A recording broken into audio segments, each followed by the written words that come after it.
Sunda. Artinya kita ingin membentuk karakter unggul Sunda, jati diri Sunda. Kita benchmarknya ke Jepang kan hari, yaitu dalam bentuk Bushido Sunda. Karena jujur, satu, wani, leber wawanen, jembar mana, dan kita juga ingin ada satu perceka. Perceka itu adalah julukan kepada Juanda, profesional, tablik dan patona. Jadi dia bisa berkomunikasi juga kepada publik dengan baik. Sebab kalau ini bersatu, ini akan lahir peradaban kulit. Contoh, ya.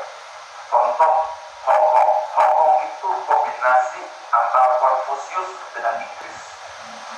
Jepang. Ya, Bushido-nya Jepang. Betul, saya ada bikin buku Bushido, mungkin nanti saya akan sebarkan. Saya bikin Bushido khusus. Saya bolak-balik ke Jepang dan saya alhamdulillah dengan saudara saya dan 5 samurai Bakodo untuk mempelajari kultur Jepang. Sama persis dengan Sunda, persis. Jangan-jangan orang Jepang itu orang Sunda. Saya punya bukunya, ada pelajar di sifatnya, sikapnya kayak Kang Nana saya kasih tuh baju Jepang asli bersama dengan sirahnya Jepang dengan adik saya kasih gitu. Nah,